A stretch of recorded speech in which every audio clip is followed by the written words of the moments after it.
Welcome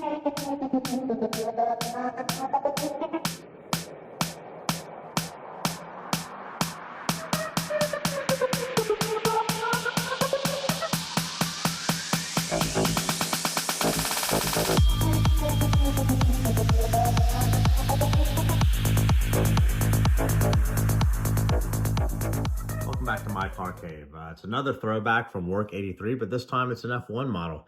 This being the 1998 Ferrari F300 driven by Michael Schumacher at the Italian GP, held at Imola. This is comes in a basic kind of acrylic window box. The box, however, does have a nice photo of the actual car from the race at Imola in 1998, and some basic information on the side and underneath here, but nothing too exciting about the box. So let's go ahead and get the model out and let's take a closer look at it. Okay, before we look at the model up close, let's go ahead and talk about the race history. This is actually a race that Ferrari did not win. They finished second and third behind David Coulthard and McLaren. But what is interesting or makes this model worth making is the tower wings that are on the side pod. The tower wing concept was actually an idea pioneered by Tyrrell in the 1997 season, used sporadically by them during 1997. For 1998, the rules change dictated that the width of the wheel track was narrowed, and these grooved tires were added to the cars, all in an effort to slow the cars down and reduce mechanical grip. So when the teams approached the Imola Grand Prix, the first high downforce circuit, they were looking to claw back some of that aerodynamic loss through the regulations, and thus many of the teams showed up with these tower wings or X-wings. I think Jordan, Ferrari, Sauber, Prost, and Tyrrell all showed up at the race with these tower wings in hopes to add more downforce to their cars. Sadly, the FIA banned them for the next race in Spain, and this is the only race we ever saw them in 1998, but you could suppose they might have been used at Monaco or Hungary or other high downforce circuits. So with that said, it's really just a footnote in F1 history, and I'm glad someone actually made the model. And let's go ahead and look at the model up close and in detail. Okay, let's talk about this model from Werk83. They are a kind of budget-friendly model in the, for me, I get them mostly around the €50 mark. They retail for as much as 100, just depends on where you buy it from and if you got it on sale or not. They've just started making F1 cars. They've been making a lot of endurance, Le Mans, rehashing, I think retooling existing molds that they've probably purchased from defunct suppliers. I got a feeling this might be a Mattel body or Mattel base that they've kind of upgraded to make this model. So anyways, yeah, they're making, I think they make the Jordan 91 car, and then they're making the Canadian Grand Prix version of this. I don't know of what other F1 cars they'll be making, but I suspect they'll be making a fair amount of Schumacher related models, is my guess.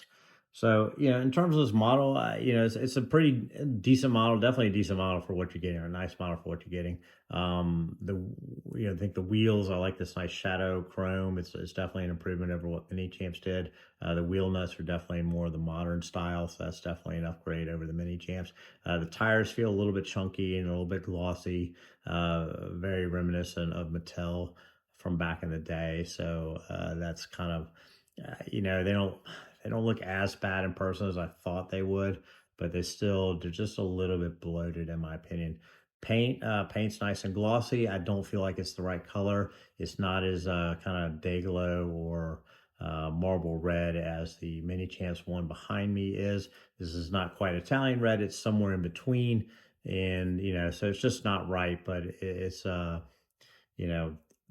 is what it is for the price, and maybe they couldn't have matched the plastic. I don't know. Schumacher's helmet, that's kind of one of the things I knew when I was buying this. This is not looking right. And actually, I don't think the helmet size is actually that bad. What I think is misleading is the decals.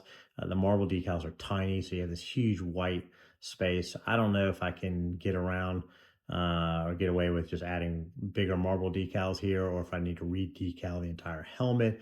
You can see his visor. There's a kind of an impression in the helmet here, and the visor decal sits below this kind of groove here. So this is poor decal execution in my opinion. So I might be able to just re-decal this. Otherwise, I've got some spare helmets I can maybe make. Other little kind of weird things. This marble decal is way too narrow. It should spill over this kind of ledge. This kind of raised portion, my opinion is too much. It's over exaggerated. Versus say the one on the mini champs, and dips down here. You can it's just this is just too much. It's over pronounced in my opinion. But there are things like this in the radiator area that there's a better form than what mini champs did. These also kind of don't look totally right to me. But the biggest issue, also these decals. Decals are poorly executed here. I don't know how they get away with adding marble decals to cars these days, but something must have changed in the rules, because these are always, in the past, these were, toys for kids supposedly, and therefore you couldn't have marble decaling on them. And now all of a sudden we're getting them from the factory of marble decaling, even though they're poorly executed. So I would rather them just give me the decals, let me do the work. It's kind of fun anyways, but they do have all the right decals. They even have them on the inside of these tower wings, which is kind of nice. But the biggest, most glaring problem with this car are the top exiting exhaust pipes. So the concept pioneered by Ferrari in 1998, but it did not appear until the Canadian Grand Prix, which was the 7th Grand Prix of the season. And the San Marino Grand Prix was the 4th Grand Prix of the season. So this is clearly, a situation where the boardroom decided, budget-wise, we're not going to remake a mold for this particular model. Since we're going to make the Canadian Grand Prix, we'll just hope that nobody notices or complains about it. It should have looked more like this one here from Mini Champs, which is kind of an early season. And my guess is that Mini Champs would have made this model back in 1998 if Ferrari hadn't sold or given their license rights to Mattel exclusively. And I'm sure that happened before Mini Champs could make a second model, because they did make a Jordan Tower Wing version for that 1998 season, in addition to the regular version. I'm sure for Ferrari and Schumacher, they definitely would have done that. But I would guess that license agreement came into effect before Mini Champs could actually make one themselves. I think one interesting little comment is these tower wings here, they're asymmetrical, and I always kind of wondered what it was.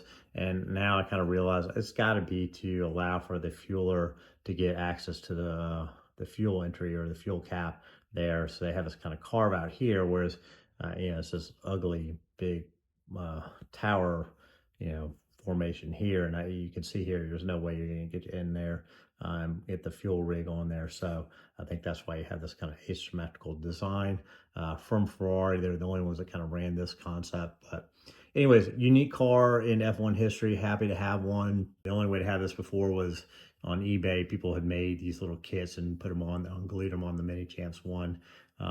So anyway, I'm happy this one got made, and I'm going to do some little touch-up stuff to make it better. Can't really hide that, unfortunately. So maybe it's better to take the tower wing and glue it on the Mini Champs one, although they're totally different colors. But that's my way too long review of the tower wing F300 from the San Marino Grand Prix 1998. Hope you liked the video. I'll have some more soon.